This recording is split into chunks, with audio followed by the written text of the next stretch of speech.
Don't sin against your talent, said entertainment legend Tony Bennett in the reflection of Amy Winehouse's death by alcohol poisoning back in 2011.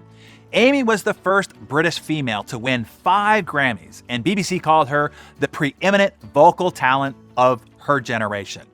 She self-destructed at only age 27. What a shameful waste. Think of the other legendary sinners: Elvis Presley, Prince, Philip Seymour Hoffman, Heath Ledger, Michael Jackson, Chris Farley, Michael Vick, Whitney Houston, Kurt Cobain, Mark McGuire, Lance Armstrong, Jim Morrison, Truman Capote, John Belushi, Jimi Hendrix, and so many more. Not only is it injuring your talent a sin, so is not using it and expanding it. Ancient scripture explains through the parable of the talents. According to the story, one day the head of the household gathered his 3 servants together and announced that he would soon be going away on a long journey. Before leaving, he gave each of his servants a certain number of talents, and in those days, a talent was worth several years' wages to the average laborer, so each talent represented a substantial sum of money. To one servant, he gave 5 talents, to another, he gave 2, and to the third, he gave 1 talent. He cautioned the servants to look after these talents in his absence, and then he left.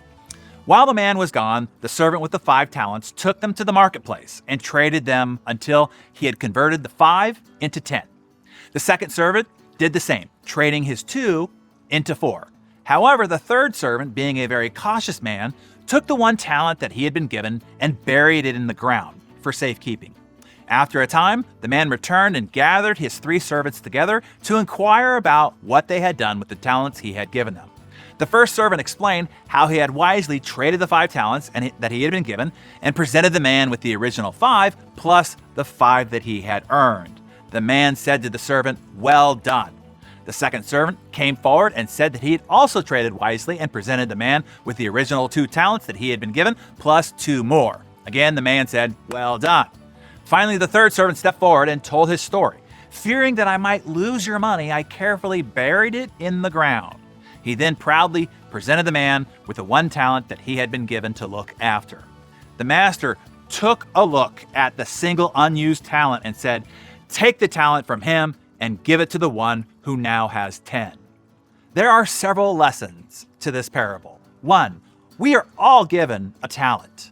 All of us. Number 2, it doesn't matter what life gives you or how many talents that you start with. We all have the same responsibility to multiply what we were given.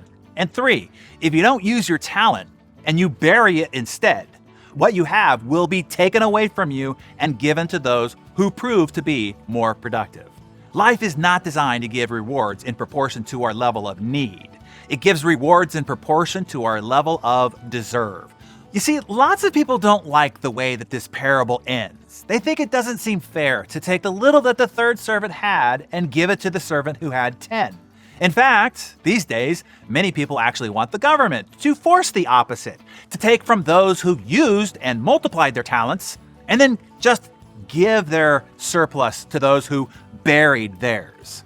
But Jesus is pretty clear on this point. Quote, "For to everyone who has multiplied his talents will more be given, and he will have an abundance. But from the one who has not multiplied his talents, even what he has will be taken away." And I remind you here, I'm quoting, "And cast the worthless servant into the outer darkness.